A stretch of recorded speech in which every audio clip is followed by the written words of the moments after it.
யோவான் சுவிசேஷ புஸ்தகம் 15 அதிகாரம். இது 3வது பாகம். இந்த நாளிலே நாம் 3வது பாகத்தை பார்க்கிறோம். இந்த இடத்துல என்ன சொல்லப்படுகிறது? 4வது வசனத்திலே, என்னில் நிலைத்திருக்கிறவன் என்னில் நிலைத்திருங்கள், நானும் உங்களில் நிலைத்திருப்பேன். கொடியானது திராட்சை செடியில் நிலைத்திராவிட்டால் அது தானாய் கனி கொடுக்க மாட்டாதது போல நீங்களும் என்னில் நிலைத்திராவிட்டால் கனி கொடுக்க மாட்டீர்கள். பிரியமான தேவனுடைய ஜனமே, இந்த நாளிலே கனி கொடுக்கிறதை குறித்து நாம் பார்க்கிறோம். முதல் நாளிலே சனிக்கிழமை காலையிலே அந்த உபவாச கூடுகையிலே முதலாவது பாகமாக பகிரப்பட்ட தேவவசனம் வேத செய்தி என்னவென்றால், நீங்கள் திராட்சை தோட்டம். இந்த காலை ஆராதனை சொல்லப்படுகிற காரியம் நீங்கள் திராட்சை கொடிகள். இப்பொழுது 3வது பாகத்திலே நாம் கனி கொடுக்கிறவர்களாய் காணப்பட வேண்டும். நாம் எப்படி காணப்பட வேண்டும்? கனி கொடுக்கலாய் காணப்பட வேண்டும். இந்த இடத்துல வேதம் சொல்லுகிறது, அது தானாய் கனி கொடாது, என்னில் நிலைத்திருந்தால்தான் கனி கொடுக்க முடியும். இந்த நாளிலே பாருங்கள், கனி கொடாத மரமெல்லாம் அக்கினிக்கு இரையாக்கப்படும் என்று வேதம் சொல்லுகிறது.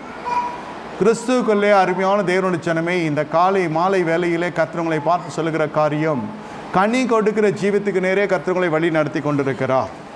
என்னோட திருப்பிக் கொள்ளுங்கள். ஆதியாகம புஸ்தகம் 49வது அதிகாரம் 22வது வசனத்தில் வேதம் சொல்லுகிறது, யோசேப்பு கனி தரும் செடி, அவன் நீர் ஊற்றண்டையில் உள்ள கனி தரும் செடி. 2வது வரி அப்படி எழுதப்பட்டிருக்கிறது, அவன் கொடிகள் சுவரின் மேல் படரும். யோசேப்பு ஒரு திராட்சை செடிக்கு கொடிக்கு ஒப்பாகவும் காணப்படுகிறார். அதே சமயத்தில் இந்த யோசேப்பு கனி தருகிற ஒரு செடியாக காணப்படுகிறார். நீரூற்று அண்டையிலே கனி தருகிற செடியாய் காணப்படுகிறார். 3 இடத்திலே அவருடைய செடி கொடி என்ற இந்த 2 நாளுடைய பிரசங்கம், 2 பாகத்துடைய பிரசங்கத்தினுடைய திறவுகோலாய் இந்த வசனம் காணப்படுகிறது. ஆதியாகம புஸ்தகம் 49வது அதிகாரம் 22வது வசனத்திலே வேதம் சொல்லுகிறத பாருங்க. ஏன் இதை இப்படியாய் சொல்லப்படுகிறது என்று கேட்டால், இந்த மனுஷன் ஜீவ தண்ணீர் அண்டையிலே நடப்படுகிற மனுஷனாய் காணப்படுகிறார். தன் ஜீவியம் ஜீவ தண்ணீர் அண்டிலே நாட்டப்படுகிற ஒரு ஜீவியமாய் காணப்படுகிறது. இந்த மனுஷன் கர்த்தருடைய மனுஷனாய் இவன் எப்பொழுது முத்தரிக்கப்படுகிறானோ அப்பொழுதே உலக பிரகாரமாய் இருக்கிற தாய் தகப்பனுக்கும் இவனுக்கும் ஒரு பெரிய ஒரு இடைவெளி காணப்படுகிறது. கர்த்தர் இவனை அபிஷேகிக்கிறார். அபிஷேகம் என்ன செய்யும் என்று கேட்டால், சொந்த ஜனத்திடத்திலே ஒரு இடைவெளியை உண்டு பண்ணும். உங்களுடைய வாழ்க்கை இன்று சொந்த ஜனத்தரால் தூற்றப்படுவீர்கள் என்று சொன்னால், நீங்கள் கைவிடப்பட்டவர்களை போல் இருப்பீர்கள் என்று சொன்னால் நினைத்து கொள்ளுங்கள், அபிஷேகம் உன் வாழ்க்கையில கிரியை செய்து கொண்டிருக்கிறது. அந்த அபிஷேகம் உங்களை நகர்த்தி கொண்டு வருகிறது. இந்த இடத்திலே தாய் தகப்பனிடத்திலே போய் இந்த பிள்ளை ஆண்டானுக்கு கர்த்தர் காண்பித்த தரிசனத்தை சொல்லுகிறான். அப்பொழுது யாக்கோபு பகைக்க ஆரம்பிக்கிறான். சொந்த சகோதரர்கள் இவனை பகைக்க ஆரம்பிக்கிறாங்க. பாருங்க, கர்த்தருடைய வார்த்தை வருகிற பொழுது உலக பிரகாரமாய் இருக்கிற எல்லா விதமான தாங்குகின்ற உறவுகள் எல்லாம் இப்பொழுது கை ஓங்குகிற உறவுகளாய் மாறுகிறது. ஒரு காலகட்டம் வருகிறது, இவனை குழியிலே தள்ளிவிட்டு அவர்கள் சாப்பிட போகிறாங்க. என்னை கேட்டுக்கொண்டிருக்க தேவனுடைய ஜனமே, என் தகப்பனுக்கு பட்சமாய் இருக்கிறான். உலக பிரகாரம் தகப்பனுக்கு பட்சமாய் இருக்கிறான். சகோதரர் செய்கிற அனைத்து காரியத்தையும் தகப்பனுக்கு வெளிப்படுத்தா இருக்கிறான். ஆகையால் சகோதரர்களுக்கும் இவனுக்கும் ஒரு பெரிய ஒரு இடைவெளி, ஒரு பகைமை உண்டாகிறது. என்னை கேட்டுக்கொண்டிருக்க தேவனுடைய ஜனமே, இன்று உங்களுடைய வாழ்க்கை எப்படி காணப்பட்டு கொண்டிருக்கக்கூடும். எல்லா ஜனத்தாலும் நீங்கள் புறக்கணிக்கப்பட்டவர்களாக மட்டுமல்லாமல் சொந்த குடும்பத்திற்குள்ளேயே உங்களை குறித்ததான கருத்து வேறுபாடுகள் அதிகரித்து காணப்பட்டு அதனால் நீங்கள் பல படுகொழியின் வழியே கடந்து செல்கிற சூழ்நிலையிலே இருக்கக்கூடும். இந்த இரவு வேலையிலே கர்த்தரை பார்த்து சொல்லுகிற காரியம் என்னவென்றால், நீ வறண்டு போன இடத்தில் அல்ல, நீ ஜீவ தண்ணீர் ஊடுகிற நீரூற்றாண்டிலே நாட்டப்பட்டு கொண்டிருக்கிறாய். இந்த பகுத்தறிகிற காரியம் என்னவென்றால், கர்த்தரை பிரித்து எடுக்கிறார். சொந்த ஜனத்திலிருந்து கர்த்தரை பிரித்து எடுக்கிறார். தேவனுடைய வேலை வருகிற பொழுது பாருங்க, அப்படியே கர்த்தர் பிரித்து எடுத்துக்கொண்டே வருகிறார். தாயின் குடிகளிலே இந்த மனுஷன்தான் உண்மையான ஒரு உத்தம மனுஷன், உண்மையுள்ள மனுஷன். ஆனால் அந்த இடத்துல வேசித்தனம் காணப்படுது. அவங்க வீட்டில் பார்த்தீங்கன்னா கபடு காணப்படுகிறது. 2வது பாகத்தை நீங்கள் போட்டு யூடியூப்பில் பார்த்தீர்கள், யாக்கோபை குறித்து காலையில் பேசியிருக்கிறேன். அதை கவனித்தவர்கள் இது புரியும். அந்த வீட்டில் எல்லாம் என்ன நடக்கிறது என்று கேட்டால், கர்த்தருக்கு விரோதமான காரியங்கள். தேவ நாம் தரிக்கப்பட்ட குடும்பம்தான், ஆனால் கர்த்தர் சொல்லுகிற காரியம் ஒன்று, இவர்கள் செய்கிற காரியம் ஒன்று. வீட்டில் வேசித்தனம் காணப்படுகிறது, வீட்டில் விக்கிரகாராதனை காணப்படுகிறது, வீட்டில் கபடுகள் காணப்படுகிறது, கொள்ளைகள் காணப்படுகிறது, திருடுகள் காணப்படுகிறது, எல்லா கள்ளத்தனமும் நிறைந்த ஒரு வீடாக அது காணப்படுகிறது. தம்முடைய அடியானாகிய யோசேப்பையோ கர்த்தர் அந்த வீட்டிலிருந்தே பிரித்து கொண்டு வருகிறார். என்னை கேட்டுக்கொண்டிருக்க தேவனுடைய ஜனமே, இந்த மனுஷன் நீரூற்று அண்டையில் உள்ள கனி தரும் செடி என்று வேதம் சொல்லுகிறது. ஒரு தேவனுடைய பிள்ளையினுடைய வாழ்க்கை எப்பொழுது பசுமையாக இருக்கும் என்று சொன்னால், அந்த மனுஷன் பிரித்தெடுக்கப்பட்ட வாழ்க்கைக்குள்ளே காணப்பட வேண்டும். சொந்த ஜனத்திலிருந்து கர்த்தர் பிரித்தெடுக்கிறார். அதன் பிறகு பாருங்கள், இந்த பிள்ளையாண்டான் ஒரு இடத்துல வேலைக்கு அமர்த்தப்படுகிறான், அடிமையாய் விற்கப்படுகிறான். அது வேறு விஷயம். போத்திபாருடைய வீட்டிலே இவன் காணப்படுகிறான். இவன் எப்பொழுது அந்த வீட்டிலே காலடி எடுத்து வைத்தானோ அப்போது அந்த நாளிலிருந்து அந்த வீட்டை கர்த்தர் என்ன செய்கிறார்? ஆசீர்வதிக்க ஆரம்பிக்கிறார். போத்திபார் பார்க்கிறான், தனக்கு உண்டான எல்லாவற்றிலிருந்து பெருக ஆரம்பிக்கிறது. தாவீது எப்பொழுது சவுலுடைய அரண்மனைக்குள்ளே போனானோ, சவுலுடைய ராஜ்யபாரத்துக்கு ஒரு பாதுகாவலாய் வேலியாய் அவன் காணப்படுகிறான், மதிலாய் காணப்படுகிறான். அபிஷேகம் பண்ணப்பட்ட ஜனங்களுடைய வாழ்க்கையை குறித்து நீங்கள் பாருங்கள். அவருடைய தனிப்பட்ட வாழ்க்கை உடைக்கப்பட்ட வாழ்க்கை போல, கைவிடப்பட்ட வாழ்க்கை போல் காணப்பட்டாலும், இந்த ஜனங்கள் எங்கே காலடி எடுத்து வைத்தாலும் அந்த இடத்துல கர்த்தர் என்ன செய்கிறார்? செழிப்பையும் ஒரு பெரிய ஆசீர்வாதத்தையும் கட்டளையிடுகிறார். அப்பொழுது நீங்கள் எப்படி இருக்க வேண்டும் என்று கேட்டால், பிரித்தெடுக்கப்பட்ட ஜீவியத்துக்குள்ளே காணப்பட வேண்டும். இப்படியாய் பிரித்தெடுக்கப்படுகிற ஜீவியத்துக்குள்ளே எப்படி வருகிறது என்று கேட்டால், சங்கீத புஸ்தகம் 1வது அதிகாரத்திலே நாம் வாசித்தால் தெரியும். தேவன் வைக்கிற இடம் எப்படிப்பட்ட இடமாய் இருந்தாலும் சரி, அது எவ்வளோ பொல்லாத ஜனங்கள் சூழ்ந்த இடமாய் இருந்தாலும் சரி, அது ஆலயமாகவே இருந்தாலும் சரி, அந்த இடத்துல எப்படி இருக்க வேண்டும் என்றால், துன்மார்க்குடைய ஆலோசனை நடவாமலும், பாவியருடைய வழியில் இல்லாமலும், பரிகாசக்கார் உட்காரும் இடத்தில் உட்காராமலும், கர்த்தருடைய வேதத்தில் பிரியமாய் இருந்து இரவும் பகலும் அவருடைய வேதத்தில் தியானமாய் இருக்கிற மனுஷன் பாக்கியவான். இப்படிப்பட்ட மனுஷர்கள் வேதமும் கையுமாய் இருக்க வேண்டும். அதான் வேதம் சொல்லுகிறது, வேதத்தை கேளாதபடி தன் செவியை சாய்த்து கொள்ளுடைய ஜபம் என்னுடைய பார்வைக்கு அருவருப்பாய் இருக்கிறது என்று வேதம் சொல்லுகிறது. சிலர் ஜபத்திற்கு முக்கியத்துவம் கொடுப்பாங்க, ஆனால் வேதம் வாசிக்க மாட்டாங்க. இந்த இரவு வேளையிலே கர்த்தர்களை பார்த்து சொல்லுகிற ஒரு காரியம் என்னவென்றால், உங்களுடைய வாழ்க்கையிலே வேத வசனங்கள் அதிகமாய் நீங்கள் கற்றறிய வேண்டும். ஆராய்ந்து பார்க்க முடியாத பெரிய காரியங்களை செய்கிற தேவன் அந்த வசனத்தின் மூலம் உனக்கு ஒரு பரிசுத்தத்தை தருகிறார். அந்த வசனத்தின் மூலம் உனக்கு ஒரு விடுதலை தருகிறார். அந்த வசனத்தின் மூலம் உனக்கு ஒரு சுகத்தை தருகிறார். அந்த வசனத்தின் மூலம் உனக்கு நடக்க வேண்டிய வழியை கர்த்தர் போதிக்கிறார். யாரும் வந்து உங்களுக்கு தீர்க்கதரிசி உரைக்க வேண்டிய அவசியம் இல்லை. நீங்கள் வேதத்தை வாசித்தால் அந்த வேதம் உங்களோடு கூட பேசும். அதனால் சங்கீதக்காரன் சொல்லுகிறான், என்னுடைய வார்த்தை என்னுடைய இருதயத்தில் வைத்தபடியினாலே என் சத்துருக்களை காட்டில நான் ஞானமுள்ளவனாக இருக்கிறேன் என்று சொல்லி அவன் சொல்லுகிறான். இப்பொழுது அந்த பசுமையான ஒரு நீர்கால்கள் ஓரமாய் நடப்பட்ட கன்றை போல் நீ எப்படி காணப்படுகிறான் என்று கேட்டால், என்னுடைய வாழ்க்கையில் வேத தியானம் இருக்கிறது. தாவீதினுடைய வாழ்க்கையில் பார்க்கிற பொழுதும் உம்முடைய அக்கினி மூண்டது, உம்முடைய வேத வசனத்தை தியானிக்கிற பொழுது எனக்கு அக்கினி மூண்டது என்று சொல்லி வேதத்தில் வாசிக்கிறோம்.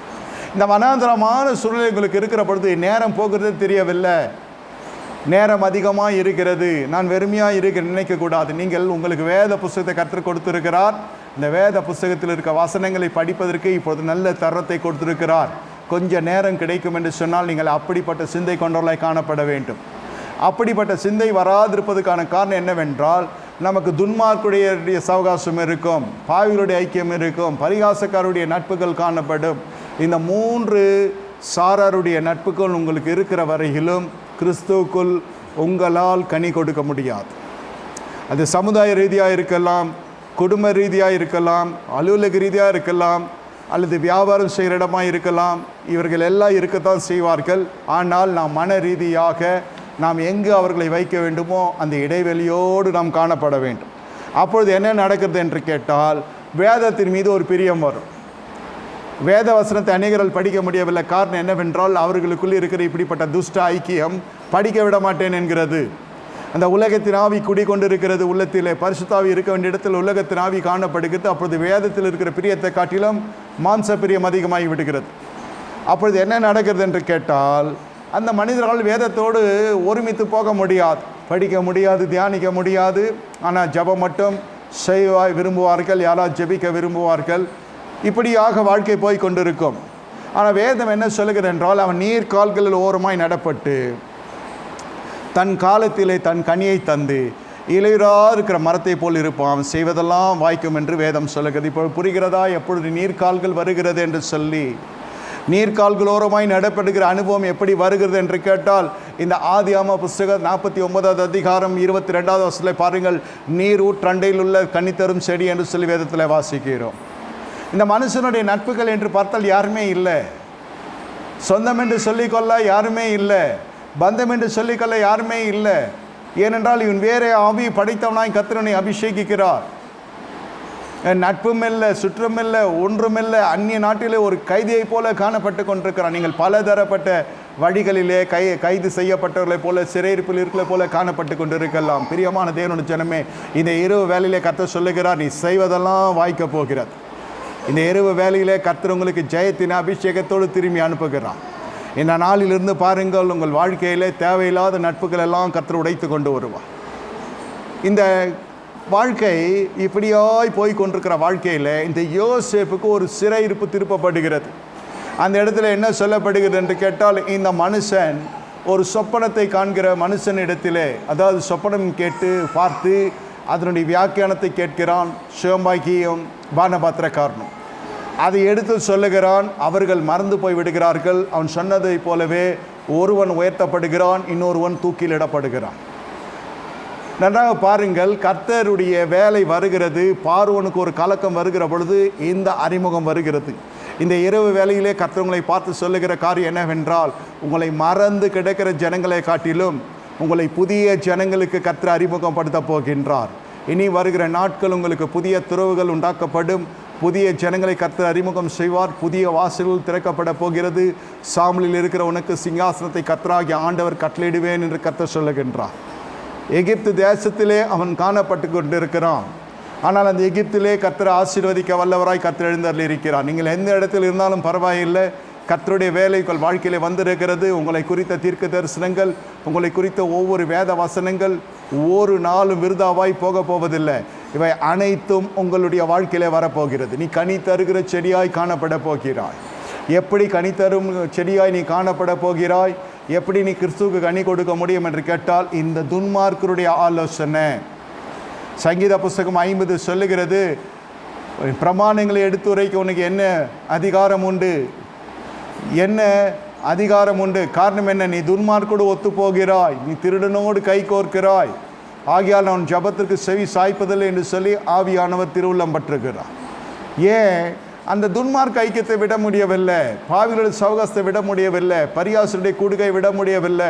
அப்படி இருக்கிற பட்சத்தில் பரிசுத்த ஸ்தலத்துக்கு போக்கும் வருத்தமாக இருக்க துன்மார்க்கன் மறிக்கிறதை கண்டு என்று பிரசங்கி சொல்லுகிறது போல, நம்முடைய வாழ்க்கையில் பரிசுத்த சமூகத்துக்கு வந்து பொருளாய் காணப்படலாமே ஒழிய, நம்முடைய வாழ்க்கையில கனி தருகிற வாழ்க்கை என்பது கூடாத காரியமாய் போய்விடும். கனி தருகிற வாழ்க்கை என்று சொன்னால் என்ன? இது அடிப்படை அஸ்திவார கல்லாய் நான் சொல்லுகிறேன். துன்மார்க்குடைய ஆலோசனை, பாவிகளுடைய சமூகம், பரியாசக்காரர் உட்கார்கிற இடம், இவைகள் எல்லாம். ஆனால் இதை காட்டிலும் நாம் எப்படி கனி கொடுக்க வேண்டும்? சொந்த ஜனத்தினத்தில் கனி கொடுக்க வேண்டும். சொந்த ஜனத்தில் என்ன கனி கொடுக்க முடியும் என்று கேட்டால், இந்த இடத்துல யோசேப்பு கைவிடப்படுகின்றார், சகோதரர்களாலே குழியில் தள்ளப்படுகின்றார். ஆனால் யோசேப்புடைய இறுதியின் ஆழத்தில் அதை குறித்து ஒரு நாளும் வஞ்சம் காணப்படவில்லை. கசப்பு என்பது அந்த மனுஷனுடைய இறுதியில் காணப்படவில்லை. பழிவாங்கிற எண்ணம் என்பது அந்த மனுஷனுடைய இறுதியில் காணப்படவில்லை. கனி கொடுக்கிற ஆத்துமாவை குறித்து நான் சொல்லிக் கொண்டிருக்கிறேன். பலதரப்பட்ட குடும்பம் என்று வந்தால், பலதரப்பட்ட சூழ்நிலையில் நீங்கள் கடந்து செல்ல வேண்டிய இருக்கும். நான் சொல்லுவது சொந்த ஜனத்தினத்திலே. அடுத்தது திருமணம் ஆகிற பொழுது புதிய உறவுகள் வருகிறது. தாவீதுடைய வீட்டை எடுத்துக்கொள்ளுங்க. 1 சாமுவேல் 17வது அதிகாரத்திலே உயிரை பணயம் வைத்து தேசத்தை காத்து, கர்த்தருடைய சேனைகளை காத்து, கர்த்தருடைய ஜனங்களுக்காக யுத்தம் செய்து கோலியாத்தை வென்றி வீழ்த்துகிறான். அந்த நாளிலே அவனுக்கு ஒரு புகழ்ச்சி உண்டாகிறது. அந்த ஸ்திரீகள் என்ன பாடுகிறார்கள்? சவுல் கொன்றது 1000, தாவீது கொன்றது 10000 என்று பாட ஆரம்பிக்கிறாங்க. அந்த நாளிலிருந்து சவுலுக்கு ஒரு விதமான காய்மகாரம் என்னுடைய வாழ்க்கையிலே வருகிறது. என்னை கேட்டுக்கொண்டிருக்கிறது என்னுடைய ஜனமே. அதிலிருந்து நேர் எதிரியாய் இவன் காணப்படுகிறான். அப்பொழுதோ இந்த தாவீது என்ன செய்கிறான் என்று கேட்டால், கனி தருகிற செடியை குறித்து நான் சொல்லுகிறேன். ஒரு இடத்திலும் தன்னை எதிர்க்கிற ஜனங்களை எதிர்க்க விரும்புகிறது இல்லை. இந்த இரு வேலையில் வந்திருக்கிற நீங்கள், உங்களிடத்தில் அபிஷேகம் இருக்கிறது, உங்களுக்கு கனி கொடுக்கிற சுபாவ கிளைகள் இருக்கிறது. இன்னும் அந்த கனி பெருகும்படியாகவே கர்த்தர் இந்த வார்த்தைகள் உங்கள் மத்தியில் வைக்கின்றான். என் நாமத்தினால் காரணமில்லாமல் பகைக்கப்படுவீர்கள் என்று வேதம் சொல்லுகிறது. என் நாமத்தினால் ஆலயத்துக்கு புறமே தள்ளுவார்கள் என்று வேதம் சொல்லுகிறது. என்னை கேட்டுக்கொண்டிருக்க தேவனுடைய ஜனமே, கர்த்தர் இந்த மாலை வேளையிலே உங்கள் இடையிலே இடைப்பட்டு சொல்லுகிற காரியம் என்னவென்று கேட்டால், உங்களுக்கு மரண பரியந்தம் பின்னே ஜனங்கள் தொடர்ந்து கொண்டே வருவாங்க, அவங்க பகைக்கிற ஜனங்கள் இருந்து கொண்டே இருப்பார்கள். ஆனால் அப்பொழுதும் பாருங்கள், இந்த தாவீது என்ன செய்கிறான் என்று கேட்டால், ஒரு முறை தேவனுடைய நாமத்திலே சொல்லுகிறான், அபிஷேகம் பண்ணப்பட்டவர் மீது கை போடுவது எப்படி, அவரை குறித்து தீங்காய் பேசுவது எப்படி, அவருக்கு விரோதமாய் சதி திட்டங்கள் செய்வது எப்படி. அவன் தேவனால் கைவிடப்பட்ட மனுஷனாகவும் காணப்படுகிறான். தேவனால் விடப்பட்ட பொல்லாதாவி அவனுடைய வாழ்க்கையில் வருகிறது. அபிஷேகத்தை கொண்ட மனுஷன், ஒரு காலத்தில் அபிஷேகம் அவனுடைய வாழ்க்கையில் இருந்தது, ஆனால் இப்பொழுது இல்லை. இருந்தாலும் கர்த்தருடைய அபிஷேகம் ஒரு காலத்தில் இருந்தது. ஆனால் என் மீது கை போடுவது எப்படி? தேவ பயம் பாருங்க, கனி கொடுக்கிற சூழ்நிலை பாருங்க. அதுவும் நேர் எதிரியாய் காணப்படுகிறான் சவுல். கோலியாத்தை வென்ற மனுஷனுக்கு சவுலை வெட்டி வீழ்த்துவதற்கு தாவீதுக்கு ஏமாத்திரம். ஆனால் தாவீதினுடைய இருதயம் அபிஷேகத்துக்காக பட்சம் பாராட்டுகிறது, கர்த்தருக்காக வைராக்கியம் பாராட்டுகிறது. அதனால இந்த மனுஷனுடைய வாழ்க்கையிலே கர்த்தர் அதிகமாய் கனிகளை காண்கிறான். இந்த மாலை வேலையிலும் பாருங்கள், உங்களுக்கு ஒரு எதிர்பாராத சூழ்நிலையிலே சில துரோகங்கள் உங்கள் வாழ்க்கையிலே கடந்து வந்திருப்பீர்கள். உங்களை கர்த்தர் நடத்தி கொண்டு வருகின்றார். ஆனால் உங்களுடைய இருதயம் என்ன சொல்லும்? ஒரு காலம் வரும், அப்பொழுது நான் யார் என்று காட்டுகிறேன், நான் உயர்ந்து வரட்டும், அப்பொழுது நான் யார் என்று காட்டுகிறேன் என்று சொல்லுகிறேன்னு சொன்னால் உங்கள் வாழ்க்கையில் கனி குறைவாக இருக்கிறது என்ற அர்த்தம். உங்கள் வாழ்க்கையின் உயர்வை நீங்களே தடை செய்து கொண்டிருக்கிறீர்கள் என்ற அர்த்தம். கர்த்தர் இந்த இரவு வேலையிலே சொல்லுகிற ஒரு காரியம், உன் வாழ்க்கை உயர வேண்டும் என்றால், நீ சிங்காசன நேரே போக வேண்டும் என்றால், தேவனுடைய வாக்குத்தத்தம் வாழ்க்கையில் நிறைவேற வேண்டும் என்று சொன்னால் பழி வாங்குகிற எண்ணத்தை விட்டு விடுங்க.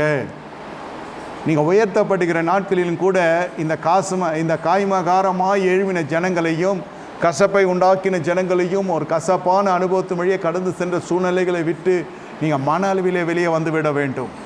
அப்பொழுது பார்ப்பீர்கள் என்று சொன்னால் உங்களுடைய காரியங்கள் இனி தாமதிப்பதில்லை. நீங்கள் எவ்வளவாய் அடங்கி போகிறீர்களோ அவ்வளவாய் சத்துருக்களுக்கு என்ன கர்த்தர் செய்ய போகிறார் என்றால், இனி வருகிற நாட்களிலே மதிகேட்டை கர்த்தர் அனுப்புவார். நல்லா தெரிந்து கொள்ளலாம். நீங்கள் செய்கிற தொழிலாக இருக்கட்டும், நீங்கள் செய்கிற வியாபாரமாக இருக்கட்டும், உங்களுடைய குடும்ப அங்கத்தினர்கள் மத்தியில் நீங்கள் எவ்வளவாய் அவமானப்படுத்தப்பட்டவர்களாய் காணப்பட்டு இருந்தாலும், இனி வருகிற நாட்கள் அவருடைய வாழ்க்கையில் நீங்கள் பார்க்குற காரியம் என்னவென்று கேட்டால், அவர்களுக்கு ஒரு மதிகேடு காணப்படும். அவர்களுக்குள்ளே என்ன காணப்படும்? ஒரு மதிகேடு காணப்படும். அவர்கள் ஞானமற்றலாய் போவார்கள்.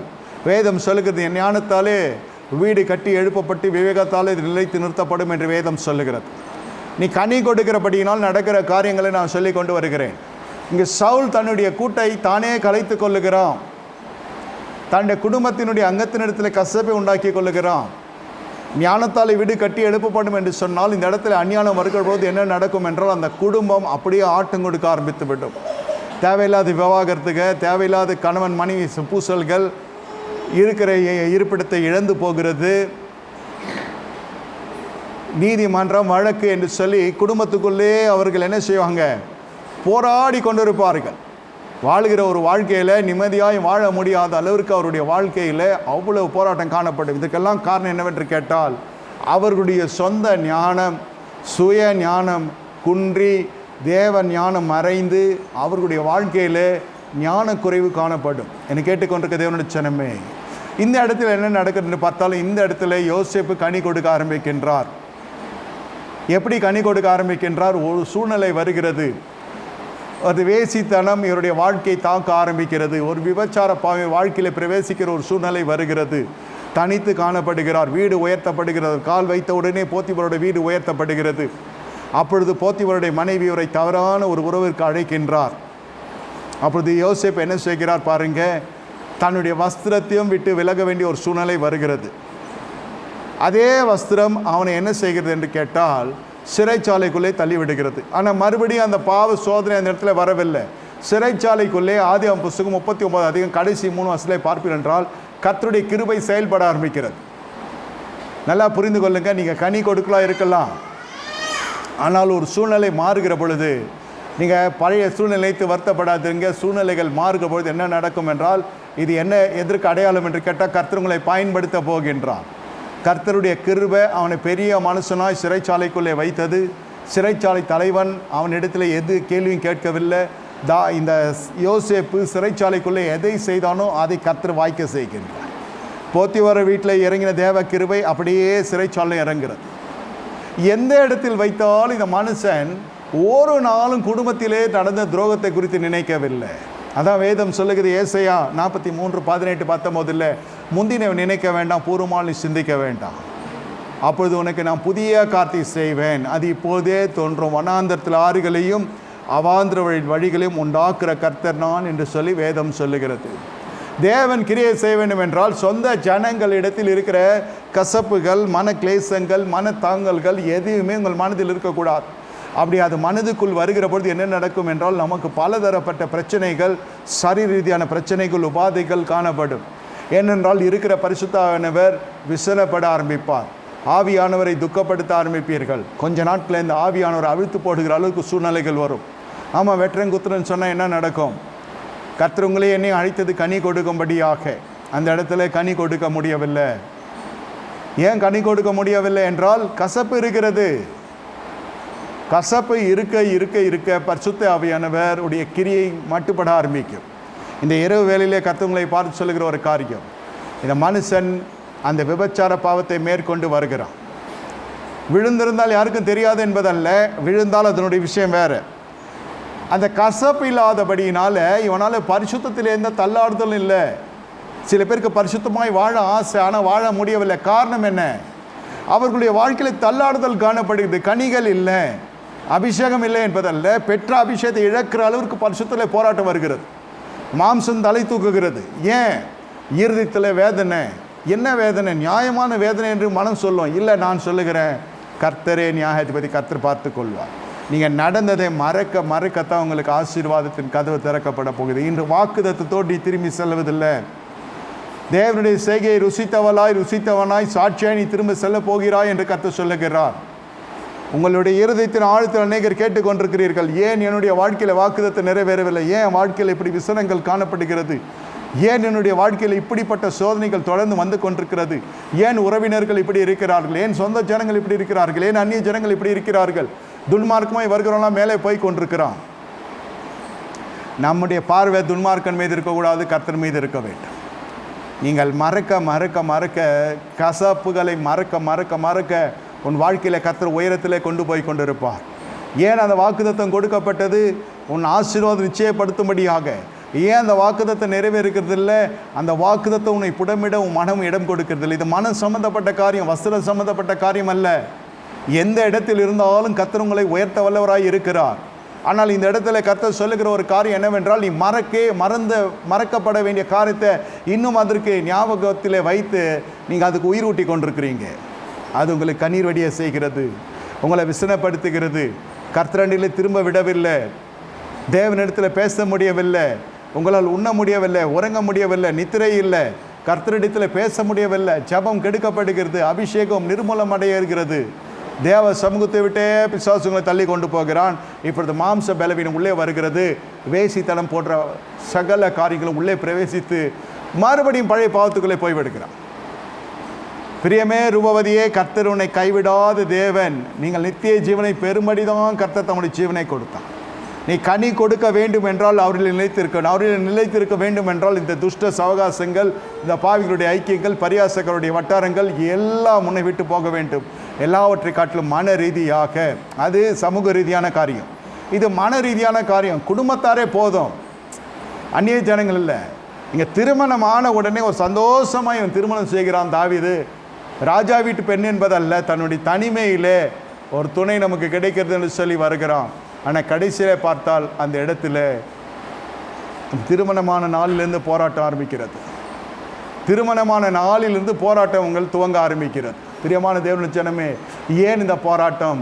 எதற்கு ஆண்டவரே இந்த திருமணம் நடந்தது? திருமணம் நடக்காதிருந்தால் நலமாக இருக்குமே. இதெல்லாம் சொல்லவில்லை தாவீது. வர பிரச்சனைகளையே சந்தித்து கொண்டே போய் கொண்டிருக்கிறான். சில பேருக்கு திருமணம் ஆக வரை பிரச்சனை இருக்காது. இங்கே திருமணம் ஆட உடனே யோசேப்பு பிரச்சனை காணப்படவில்லை, எதுவும் எழுதப்படவில்லை. திருமணம் வரை அவனுக்கு பலதரப்பட்ட போராட்டம் இருக்கிறது.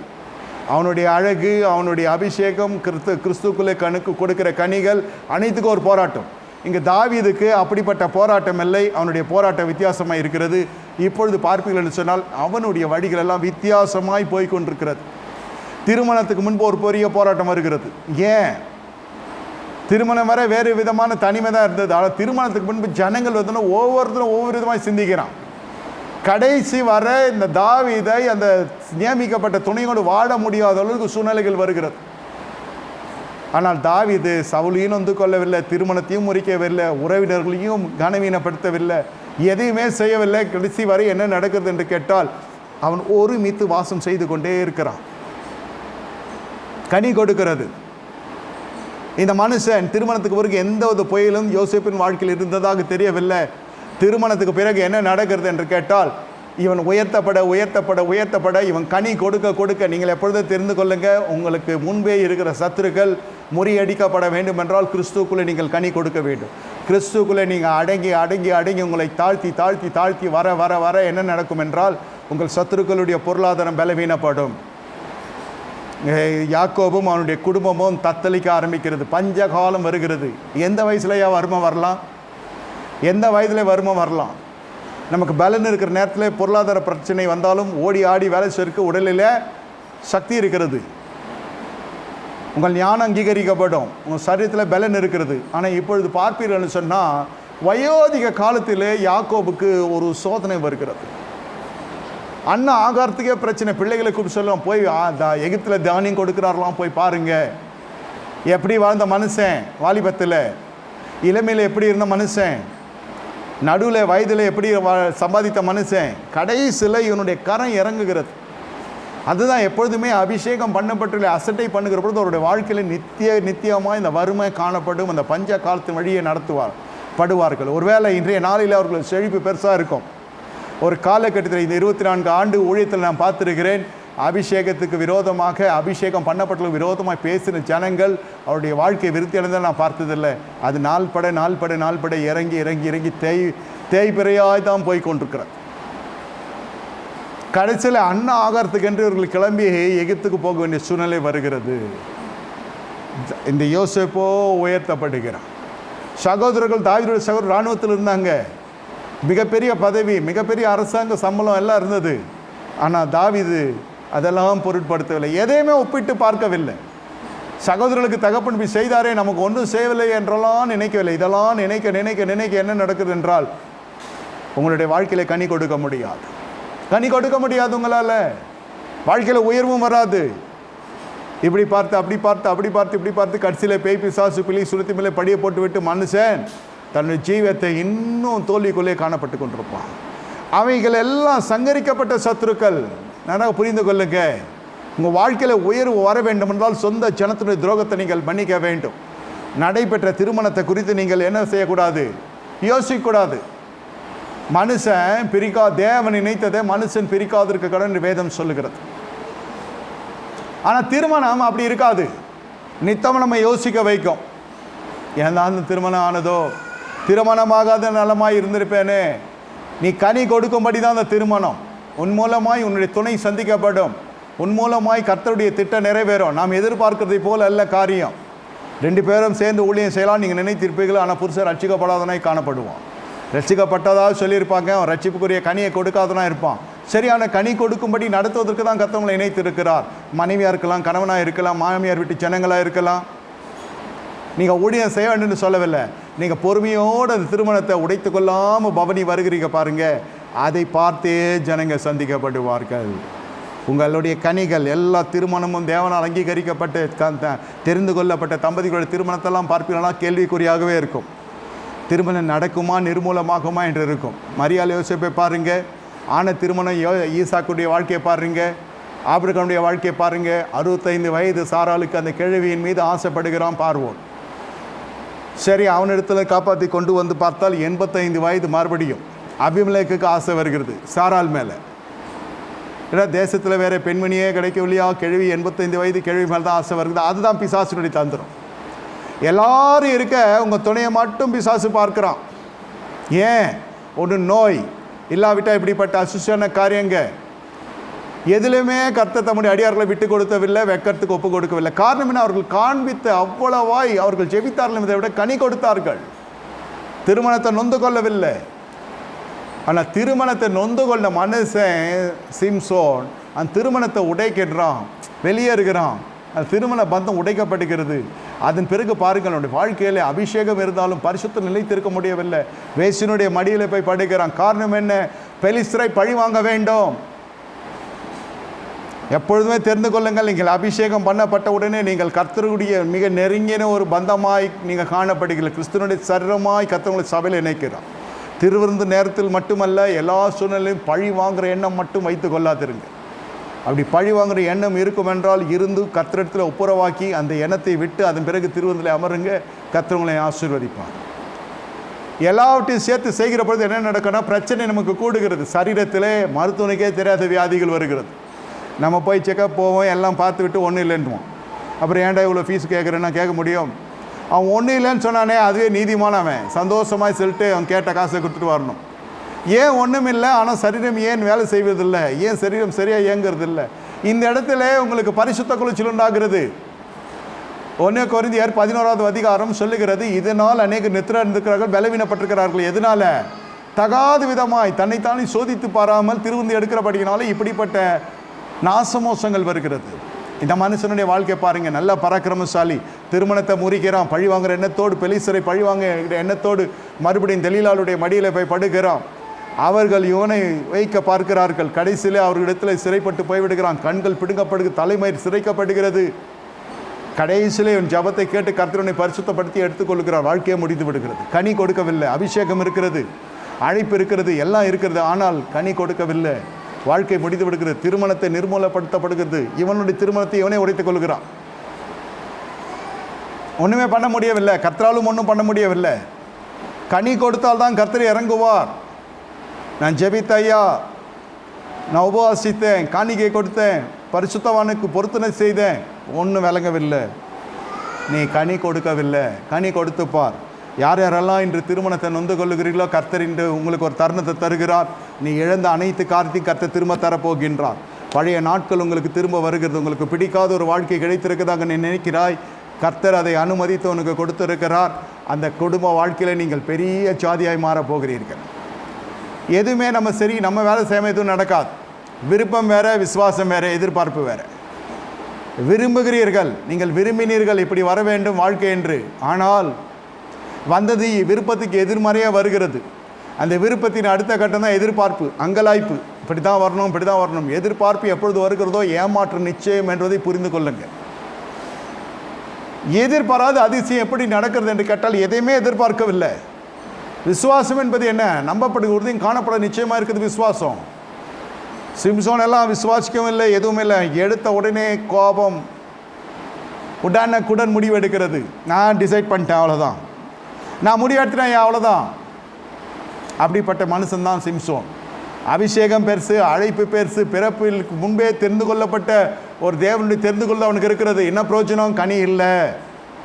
அதனால தான் வேதம் சொல்லுகிறது, என் நாமத்தினால் தீர்க்கதரிசனம் உரைப்பீர்கள், என் நாமத்தினால் சுகத்தை கொண்டு வரீர்கள், பிசாசை துரத்துவீர்கள், அற்புதங்களை செய்வீங்க. ஆனாலும் அந்த நாட்களிலே அக்கிரம சேக்கார் என்கிட்ட அகன்று போங்கள், உங்களை நான் அறியேன் என்று சொல்லிவிடுவேன். காரணம் என்ன? ஊழியக்காரன் போகிறதே கஷ்டம், விசுவாசி கூட போயிடுவான். வேதம் என்ன சொல்லுகிறது?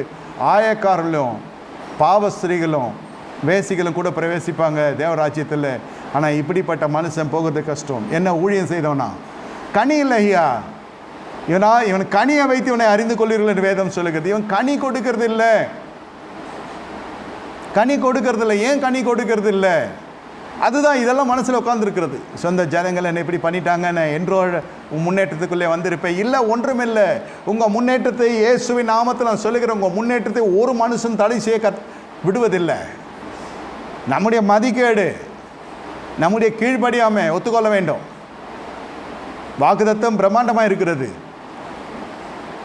நாம் ஏன் மற்றவனை போய் பார்க்க வேண்டும்? மற்றவர்களை இங்கே பார்க்க பார்க்க பார்க்க கிறிஸ்து மீது இருக்கிற பார்வை விலகி போய் கொண்டிருக்கிறீர்கள். நீ கனி கொடுக்கறதுக்கு அறிவின் மூலம் அறிந்திருக்கிறாய், ஆனால் கனி கொடுக்க முடியவில்லை. முழுவதும் கசப்புணர்ச்சி இருக்கிறது, காய்மகாரம் இருக்கிறது, காழ்ப்புணர்ச்சி இருக்கிறது. என்னை எல்லாரும் தள்ளிவிட்டார்கள். யோசேப்பு எவ்வளோ சொல்லியிருக்கலாம், ஒரு வார்த்தை சொன்னதில்லை. தாவீது எவ்வளோ சொல்லியிருக்கலாம், ஒரு வார்த்தை சொன்னதில்லை. இயேசு கிறிஸ்து எவ்வளோ சொல்லியிருக்கலாம், அவர் ஒரு வார்த்தை சொல்லவில்லை. எல்லாரையும் மறுபடியும் தேடி வந்து பார்க்கிறார். சிலுவையிலிருந்து உயிர் தெழுந்த உடனே சீடர்களை தேடி வருகிறார். இந்த அன்பு எங்கேயாவது கிடைக்குமா பாருங்கள். எல்லாம் விட்டுட்டு ஓடிட்டானுங்க. பாவிங்க உண்டு உறங்கினானுங்க, சாப்பிட்ற வரைக்கும் இருந்தானுங்க, எல்லாம் ஓடிட்டானுங்க. ஒருத்தன் காட்டி கொடுத்தான், ஒருத்தன் மறுதளித்தான், இன்னொருத்தன் சந்தேகப்படுறான். ஏன்டா நான் உயிர் தெரிந்தன்றது கர்த்தர் நினச்சி கூட பார்க்கல. உயிர் தெரிந்துட்டு அப்படியே பரத்துக்கு போகாமல் ஏன் சீட்டுக்குள்ளே இருந்து பார்த்து அவனை பலப்படுத்தி ஒரு திடப்படுத்தி எருசலேமுக்கு நேரம் வழி நடத்தி விட்டு போகிறார். விட்ட குறை தொட்ட குறை என்று இருக்கக்கூடாது. சீடர்களை அவ்வளவாய் கர்த்தர் நேசித்தார். பிரியமான தேவனுடைய ஜனமே, கசப்பு இல்லாமல் இடைவெளி வைத்துக் கொள்ளுங்கள் என்று தான் வேதம் சொல்லுகிற தவிர, சண்டை போட்டு விட்டு இடைவெளி வச்சுக்கிட்டீங்களா அது கசப்பு. நீங்கள் மறுபடியும் போய் ஒப்புரவாக்கி தான் திருந்தி எடுக்கணும். இல்லை மன ரீதியாக அந்த கசப்பை எடுத்து போடணும். பல குடும்பங்களிலே பலதரப்பட்ட நம்முடைய பொருளாதாரத்தை சூறையாடுகிற உறவு முறைகள் வரும். அதற்கு நம்முடைய துணைவர்களும் நம் பக்கத்தில் கூட நிற்க முடியாத ஒரு சூழ்நிலைகள் வரும். துணையும் உடச்சி கொள்ளக்கூடாது, அவனுடைய சார்ந்திருக்கிற உறவையும் நம்ம பகைத்து கொள்ளக்கூடாது. அப்படியே நீங்கள் நிதானித்து தான் உங்கள் சிலுவையை தூக்கி கொண்டு போகணும். உங்கள் பக்கம் உண்மையிலே நியாயமாக இருக்கும், நீ தனித்து காணப்படுவாய். நியாயத்தை பேசினான். குடும்ப வாழ்க்கைக்குள்ளே நம்ம சட்டம் பேச முடியாது. கர்த்தர் தான் நமக்காக யாவையும் செய்து முடிக்க வேண்டும். என்னை கேட்டுக்கொண்டிருக்க தேவனுடைய ஜனமே, இந்த இரவு வேலையிலே கர்த்தங்களோடு கூட இடைப்பட்டு கொண்டு இருக்கிறார். நீ கனி கொடுக்கிற செடி. முதல்ல நீங்கள் திராட்சை தோட்டம், இந்த காலையிலே பார்த்தோம் திராட்சை கொடிகள். இப்போ அதை கனி கொடுக்காவிட்டால் அது அக்கினிக்கு போய்விடும். சிம்சோன் அப்படி தான் பாவம் போய்விட்டார். பராக்கிரமசாலி தானே, கனி கொடுக்கவில்லை. எதையுமே தாங்கி கொள்ளுகிற மனப்பக்குவம் இல்லை. எதிர்மறையான ஒரு நபர் உள்ளே வந்து விடுகிறார் வாழ்க்கையில். தெரியாமல் வரல, தெரிந்து தான் வருகிறார். சரி பார்ப்போம், கர்த்தர் கர்த்தர் நியாயம் தீர்த்தால் போதும், அப்படியாவது விட்டுறணும்.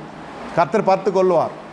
நான் தீர்மானம் எடுக்க போகிறதில்ல, நான் முடிவு கட்ட போகிறதில்ல. இல்லை நான் இன்றைக்கே முடிவு கட்டுறேன், இது தாங்காது, இந்த விவாகம் நிலைக்காது, இல்லை இதை முறிக்க போகிறேன். ஏன் முறித்து என்ன பண்ண போகிறீங்க?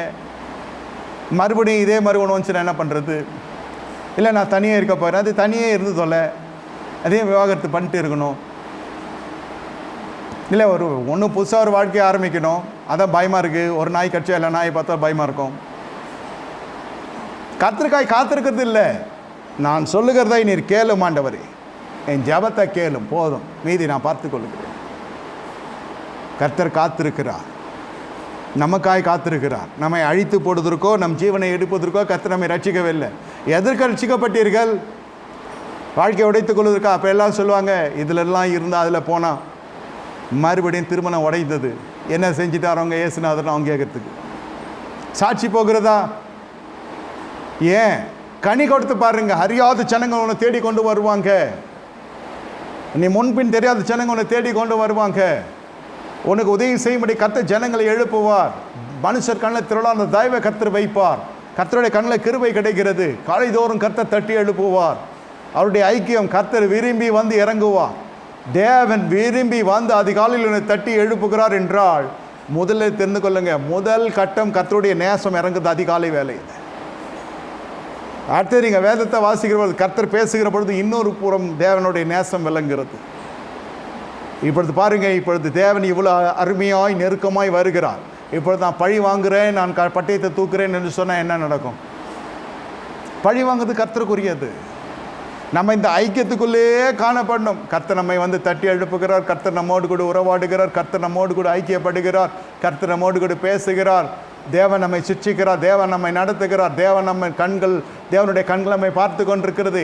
இந்த பக்கத்துக்குள்ளேயே போக போக போக என்ன நடக்கும் என்றால், இந்த கீழ்த்தரமான எண்ணங்கள் எல்லாம் மனசுக்குள்ளே மாம்ச ரீதியான காரியங்கள் வராது. இயேசு ஒரு மனுஷனை வெறுக்கிறார் என்று சொல்லுங்க, இயேசு ஒரு மனுஷனை புறமே தள்ளுகிறார் என்று பாருங்க, யாருமே இல்லை. பாவிகளை எல்லாம் கர்த்தர் ரட்சிக்க வல்லவராய் இருக்கிறார். ஏதோ ஒரு தவறு நடந்திருக்கிறது, இல்லாமல் இருக்காது, நடந்திருக்கிறது. நாமும் நிறைய தவறுகள் செய்திருக்கலாம், மதிக்கேட்டு நிமித்தம் செய்திருக்கலாம், அறியாமல் செய்திருக்கலாம், அறிந்து செய்திருக்கலாம். பிறரை மன்னிக்கிற நிலைக்கு நீங்கள் வர வேண்டும். நீங்கள் கர்த்தரோடு கூட வாழுகிற ஜனங்கள், நீங்கள் இந்த பக்குவத்தில் வருகிற பொழுது என்ன நடக்கும் என்று கேட்டால், இதுவரை நடந்திராத திருப்பு முனைகள் எல்லாம் உங்கள் வாழ்க்கையில் நடக்க ஆரம்பிக்கும்.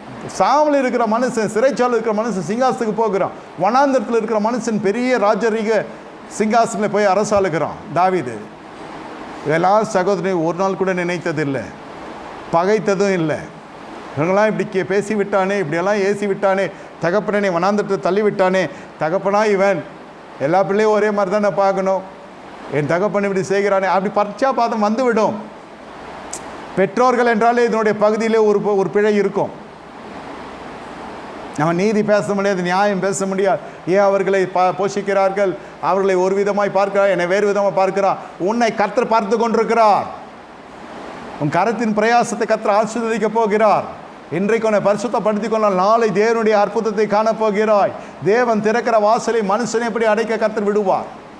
நீ கனி கொடுப்பது தான் தாமதம். ஜெபித்தாய், உபவாசித்தாய், ஏன் என்று கேள்வி கேட்டாய். இன்று கர்த்தரனோடு கூட பேசிக் கொண்டிருக்கிறார். நீ சகலத்தை திருப்பிக் கொள்ளப் போகிறாய். நீ இழந்த ஒவ்வொன்றையும் திருப்பிக் கொள்ளப் போகிறாய். ஆவியானவர் சொல்லுகிறதை நான் சொல்லுகிறேன். உன் குடும்பம் உடையாது, உன்னுடைய வீடு நிர்மூலமாகாது, உன் கையின் பிரயாசம் ஆசீர்வதிக்கப்படும். நீ கர்த்தரால் ஆசீர்வதிக்கப்பட்டவர் உள்ளே வாரும் என்று உனக்கு அனுகூலமான விதத்தில் கதவுகள் திறக்கப்படும். இந்த இடத்துல வந்து இருக்கிற ஜனங்கள் சீக்கிரத்தில் நீங்கள் வெளி தேசத்துக்கு நீங்கள் பயணப்படுகிற நாட்கள் வருகிறது. தீர்க்க தரிசனமாய் தரிசனத்தில் பார்த்து நான் சொல்லுகிறேன், கர்த்தர் உங்களை தூர தேசத்துக்கு கொண்டு செல்ல போகிறார். உங்கள் பிள்ளைகளை கொண்டு செல்ல போகிறார். உங்கள் கொம்புகள் உயர்த்தப்பட போகிறது. ஆனால் நீ கனி கொடுக்கிறதுலே மும்மரமாயிரு. உபவாசம் எதற்கு சனிக்கிழமையில வருகிறீர்கள்? ஆண்டவரே என்னை பரிசுத்தப்படுத்தும், ஆண்டவரே நான் இன்னும் கனி கொடுக்கட்டும். எனக்கென்று கொடுக்கப்பட்ட குடும்ப வாழ்க்கை இது, எனக்கென்று கொடுக்கப்பட்ட பெற்றோர்கள் அவர்கள், எனக்கென்று திறந்த புகுந்த வீடு இது, எனக்கென்று கொடுத்த துணை இது.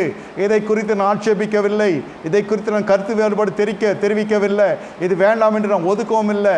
இதில் நான் எவ்வளவு உண்மை உள்ளவளாய் வாழ வேண்டும் என்று எனக்கு பயிற்றுவித்தருளும் என்று கர்த்தரிடத்தில் கேட்கிற பொழுது கர்த்தர் இறங்குவார். உன் குடும்பம் ஆசீர்வதிக்கப்படும். இன்றே மனம் விரும்பினதை போல இல்லை சூழ்நிலை. சமையல் செய்கிறோம், ஒரு பேர் வச்சு செய்வோம், சாப்பிட்டு பார்த்ததுக்கப்புறம் அந்த பேர் நம்மளே நம்ம நியாயப்படுத்த வேண்டியது தான். அந்த பேருக்கு ஏற்றபடி வருதா? அது சில சமயத்தில் வராது. ஒன்று உப்புமா மாதிரி இருக்கும், ஒன்று பொங்கல் மாதிரி இருக்கும். நம்ம பிரியாணி செய்கிறதா நினச்சி செஞ்சுருக்கலாம். பழக தான் ஏன் வரும். அதுபோல் எல்லாம் பழகி வந்து குடும்ப வாழ்க்கையில் ஈடுபடுறதில்லை. ஏற்கனவே கல்யாணம் ஆகிட்டு வர்றதில்லை. இது முதல் கல்யாணம், இதுவே கடைசி கல்யாணம் தான். இதுக்கு மேலே ஒன்றும் இல்லை வாழ்க்கையில். பழக ஒரு எழுந்து வழுகிறது தான் இந்த குழந்தையினுடைய பருவம். அதே போல் தான் திருமண வாழ்க்கையில் ஆரம்ப காலத்தில் போராட்டம் இருக்கிற ஒவ்வொரு குடும்பமும் பின்னாட்டில் பெரிய பெரிய காரியங்களை சாதிக்கிற தம்பதிகளை அவர்கள் மாறுவாங்க. ஆரம்பத்தில் ரொம்ப இனிமையாக காணப்படுகிற வாழ்க்கையெல்லாம் பின்னாட்டிலே கசப்பு காணப்பட்டுவிடும். நான் பார்த்ததில் சொல்லுகிறேன். அது கசப்போ இனிப்போ தித்திப்போ அது முக்கியமல்ல. இப்போது கர்த்தருடைய மனுஷனாய் கர்த்தருடைய ஜனங்களாய் நீங்கள் சொல்ல வேண்டிய காரியம் என்னவென்றால், நான் என் திருமணத்தை மறுதளிப்பதில்லை, என்ன வந்தாலும் பார்த்து கொள்ளுகிறேன். ஆனால் ஒன்று மட்டும் நான் உறுதியாக சொல்லுகிறேன், உங்கள் மீது தவறு இருக்கிறதோ இல்லையோ, நீங்கள் இந்த பரிவாரத்துக்குள்ளே வருகிற பொழுது கர்த்தர் பார்ப்பார். யார் மீது தவறு இருக்கிறதோ கர்த்தர் அவர்களை எடுத்துக்கொள்வார். நீங்கள் விடுவிக்கப்படுவீங்க. நீங்கள் அப்புறம் இஷ்ட போல் யாரை வேணால் திருமணம் செய்து கொண்டு போகலாம். கடைசி ஃபைனல் ஜட்ஜ்மெண்ட். உங்களை அப்படியே விட மாட்டார். உங்கள் வாழ்க்கை போகிறத கர்த்தர் பார்க்கிறார். உங்கள் நாட்களை கர்த்தர் பார்க்கிறார். உங்கள் காலங்களெல்லாம் கர்த்தருடைய கருத்தில் இருக்கிறது. நீங்கள் வருந்துவதை காட்டிலும் கர்த்தர் அதை பார்த்து அங்கலாய்க்கிறது அதிகம். ஆகையால் கர்த்தரிடத்தில் விட்டு விடுங்க. ஆனால் மனதுக்குள்ளேயே என்னைக்கு சாவான்னு நினைக்கூடாது, என்னைக்கு அந்த அம்மா என்னைக்கு அந்த ஐயா கிளம்புவார்னு நினைக்கூடாது. கர்த்தர் பார்த்து கொள்வார். மனரம்யமாய் வாழ கற்றுக்கொள்ளுங்க. அதுக்குள்ளே வருகிற காரணம் என்னவென்றால் அந்த எதிர்பார்ப்பு இன்னும் உயிரோடு இருக்கிறது. நான் எதிர்பார்த்தது ஏதோ, வந்தது ஏதோ, இருக்கிறத வச்சு வாழ முடியாது. நல்ல பங்கே கர்த்தர் சில சமயத்தில் கொடுத்துருக்கிறார். பல சமயத்தில் கர்த்தர் நமக்கு நன்மையானதை தான் தந்திருக்கிறாரே தவிர தீங்கு செய்யவில்லை. நம்ம புரிந்து கொள்ளுகிறது இல்லை. நான் ஏதோ நினச்சேன். சில பேருக்கு ஆசீர்வாதம் இருக்கும், அது இருக்கிறவத அருமை தெரியாது. துணை இருக்கும், கடைசி வரை அருமை தெரியாது. அது கடைசியில் உலகத்தை விட்டு போகிற பொழுது ஆணாக இருக்கட்டும் பெண்ணாக இருக்கட்டும் தத்தளி பாருங்கள். பொருளாதாரத்துக்கு மட்டும் நான் சொல்ல, அவர்களை விசாரிக்கிறதுக்கு ஆள் இருக்காது. தனியாக இருக்கிற மனுஷன் பெண்ணுக்கு பாதுகாப்பு இல்லை, தனியாக இருக்கிற ஆணுக்கு பாதுகாப்பு இல்லை. வாடகை கூட யாரும் வீடு தரமாட்டான் தனியாக இருக்கிறப்போ. கல்யாணமும் பண்ண முடியாத வயசு ஆகிடும். இப்படியும் போக முடியாது, கிழனும் சொல்ல முடியாது, வாலிபண்ணும் சொல்ல முடியாது. ஒரு மாதிரி வயசில் துணை எழுந்துருவாங்க சில பேர். ஆண் பெண் ரெண்டு பேரையும் சேர்த்து சொல்கிறேன். இருக்கிறப்பெல்லாம் துணை தெரியாது, அருமை தெரியாது. அதுக்கப்புறம் எனக்கு ஃபோன் பண்ணி நிறைய பேர் சொல்லியிருக்காங்க, ஐயா அவர் இருக்கிறப்ப எனக்கு தெரில ஐயா, அவர் ஒரு நாள் கூட நான் கனம் பண்ணதில்லை, ஒரு நாள் கூட அவரை நான் போஷித்ததில்லை, ஒரு நாள் கூட அவருக்கு நான் ஒரு கடமையை செஞ்சதில்லை. கணவனும் சொல்லியிருக்கான், மனைவியும் சொல்லியிருக்கான். என் மனைவியை நான் நேசித்ததில்லை, நான் ரொம்ப இழிவாக நடத்தியிருக்கேன், இன்று ஒரு கலசம் தண்ணீர் கொடுக்க ஆள் இல்லை. அவன் சொன்னால் ஒரு காலத்தில் எல்லாம் என் பணம் பார்த்து கொள்ளும், இப்போ கை நடுங்குகிறது. திடீர்னு சரீரம் ஒரே மாதிரி இருக்காது இல்லையா? இப்போ அந்த அம்மா கூட இருந்தால் ஏதாவது மருந்து மாத்திரையாவது எடுத்து கொடுக்கும். பணம் வருமா? பணம் கொடுத்தா மருத்துவங்க வருவாங்க. சில தர்ம சங்கடமான சூழ்நிலையில் 24 மணி நேரமும் உங்களுக்கு பணம் உதவாது. அப்போனா பணமே இருந்திருக்கணுமே, ஏன் கர்த்தர் ஜனத்தை படைக்கணும்? பணம் உன் செலவுக்கு தேவை, உன் குடும்பத்துக்கு தேவை, நீ பலிகி பெறுவதற்கு தேவை, நீ நல்ல சுகித்து கனி கொடுப்பதுக்கு தேவை. பணத்தை வைத்து நீங்கள் எடை போடுவீர்கள் என்றால் நீ கனி இல்லை, நீ இன்னும் கிறிஸ்து தேவ சமூகத்துக்குள்ளே வரவில்லை. அப்படி அந்த மாதிரி என்ன இருந்தால் அந்த தேவ சமூகத்தில் அதெல்லாம் விட்டுட்டு இப்போது நீங்கள் வந்தது நல்லது. கர்த்தர் ரட்சித்திருக்கிறார். கர்த்தர் எனக்கு ஏற்ற துணையை உண்டாக்குகிறார், உண்டாக்கினார், உண்டாக்கி இருக்கிறார். அப்படி எடுத்துக்கொள்ள வேண்டும். தேவன் தவறு செய்கிறவர் அல்ல. அந்த விவாகத்தை இன்னும் பரிசுத்தப்படுத்துங்க. விவாகத்துக்கு உண்மையாக இருங்க. விவாக உடன்படிக்கை உண்மையாக இருங்க. கணவன் எதனா பண்ணிட்டு போட்டு, இல்லை மனைவி எதனா பண்ணிட்டு போட்டு, யாராவது ஒருத்தர் உண்மையாக இருந்து பாருங்கள். கர்த்தராகிய இயேசு கிறிஸ்து விசுவாசி, பின்பு நீயும் உன் வீட்டை ரட்சிக்கப்படுவீர்கள். இங்கே விசுவாசம் உண்மையாக இருந்தால் எல்லாம் நடக்காதெல்லாம் நடக்கும். நோய்க்காக பேய்க்காக மட்டும் இல்லை விசுவாசம். நம்ம குடும்பத்தை கட்டி எழுப்ப வேண்டும். நீங்கள் வெளில போய் செய்கிற ஊழியத்தை காட்டில் உங்கள் வீட்டில் செய்கிற ஊழியம் பெரிய ஊழியம். நீ கனி கொடுத்தா தான் செய்ய முடியும். நீ கனி கொடுத்துப்பார், நடக்காததெல்லாம் நடக்கும். கண்களை மூடி கத்தை நோக்கி பார்க்க போகிறோம். திராட்சை தோட்டம், திராட்சை கொடி, திராட்சை பழம். அல்லேலூயா. நல்ல பழமாய் நீங்கள் காணப்படுவீர்கள். நல்ல பழமாய் இருந்தால் உங்களுடைய பெருக்கம் பெருசாக இருக்கும். பெருக்கம் பெருசாக இருந்தால் அந்த திராட்சை குலைகளை சுமப்பதற்கு ஜனங்க வருவாங்க. அவ்வளோ பெரிய ஒரு போஷாக்கை கத்த தரப்போகிறார். கண்களை மூடி கத்த நோக்கி பார்ப்போம். ஆண்டவரே, நீ சொன்னதை சொன்னேன், ஆசீர்வதியும். கர்த்தர் பலப்படுத்துவீராக. உடைய அடியார்களை நினைத்தருள். திராட்சை தோட்டமாக எங்களை பார்த்தீர் ஆண்டவரே. இப்பொழுது திராட்சை கொடியாக இந்த காலையில் தியானித்தோம். இப்பொழுது திராட்சை பழமாக கனி கொடுக்கிற செடியாக எங்களை நீர் வைத்திருக்கிறீர். தேவரி இறங்குவீராக. ஒவ்வொரு அலங்கத்தையும் கர்த்தர் பொறுப்பெடுத்துக் கொள்ள, ஒவ்வொரு குடும்பத்தையும், ஒவ்வொரு வந்திருக்கிற ஒவ்வொரு ஆத்துமாக்களை ஆசீர்வதி, பலப்படுத்தும் கிருபைக்குள்ளே முடிமர்த்துக்கொள்ள இயேசுன்ற தெளிக்கிறோம். இயேசுவின் நாமத்தில் பிதாவே, ஆமென். என் ஆத்துமாவே கர்த்தரை ஸ்தோத்திரி, முளை பசுநாமத்தை ஸ்தோத்திரி. ஆத்துமாவே கர்த்தரை ஸ்தோத்திரி, கர்த்தரை சகல உபகாரம் மறவாது. ஆமென். கர்த்தராகிய இயேசு கிறிஸ்துவின் கிருபையும் பிதாவாகிய தேவனுடைய அன்பும் பரிசுத்த அந்நியோன்ய ஐக்கியமும் நம்ம அனைவருக்கும் சதா காலம் சொல்ல பரிசுத்தவான்கள் இருப்பதாக. ஆமென். நன்றி, வணக்கம். செவ்வாய்க்கிழமை, வியாழ